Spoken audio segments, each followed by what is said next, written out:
Selamat datang kembali di analisis mingguan dari Exness. Di minggu kali ini kita akan membahas beberapa data ekonomi yang penting yang akan dirilis minggu ini tentunya hingga akhir pekan nanti. Tentunya rilis data minggu ini akan memberikan beberapa dampak yang penting kepada beberapa instrumen seperti Euro Kanada dan juga dolar indeks. Langsung kita masuk ke data-data ekonomi yang ada. Kemarin ada beberapa rilis data ekonomi penting seperti data GDP yang ada di Kanada yang tentunya datanya menunjukkan angka yang lebih baik daripada perkiraan. Di samping itu ada juga data JOLTS Job Openings yang menandakan bahwa di Amerika Serikat masih banyak perusahaan yang mencari karyawan baru. Di hari ini akan ada beberapa data ekonomi penting yang akan dirilis seperti data penjualan retail yang ada di Jerman, diikuti oleh data manufacturing PMI di Rusia, Spanyol, Italia, Prancis, Jerman, dan area Eropa. Di samping itu ada juga data tingkat pengangguran di Italia, kemudian di area Eropa, dan pada akhirnya ditutup oleh data laju inflasi di area Eropa. Sebagai tambahan, ada ekspektasi bahwa laju inflasi kali ini akan lebih lambat dibandingkan data laju inflasi bulan lalu, yang mana membuat ECB ataupun Bank Sentral Eropa akan cenderung enggan untuk menaikkan tingkat suku bunga selanjutnya.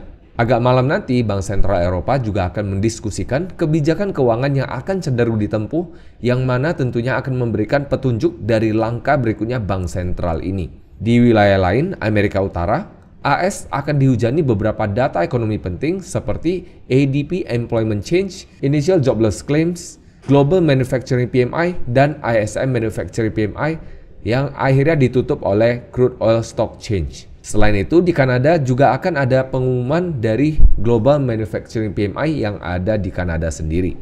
Pelaku pasar memperkirakan ADP Employment Change akan mencetak data yang lebih rendah, begitu pula dengan Initial Jobless Claims dan juga Manufacturing PMI, yang mana tentunya dengan lebih lambatnya Manufacturing PMI ini memberikan dampak secara tidak langsung kepada perubahan persediaan minyak mentah.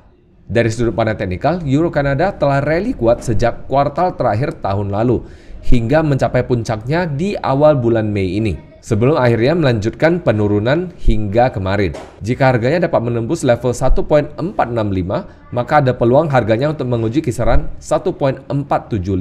Sebaliknya, harganya dapat menguji kisaran 1.422 hingga 1.425 jika harganya ditutup di bawah 1.45. Sementara itu, DXY belum bergerak banyak minggu ini, di mana indeks ini sedang menguji kisaran resisten 103 hingga 104. Jika indeks ini dapat mempertahankan momentum kenaikannya, maka indeks ini ada peluang untuk menguji kisaran resisten 105 hingga 106. Indeks ini dapat kembali ke 102,8 jika gagal mempertahankan momentum kenaikannya. Dikarenakan banyaknya pengumuman data ekonomi penting pada akhir pekan ini, trader perlu lebih waspada dalam mengelola risikonya. Jadi itu saja analisis mingguan dari Exness. Sampai jumpa minggu depan.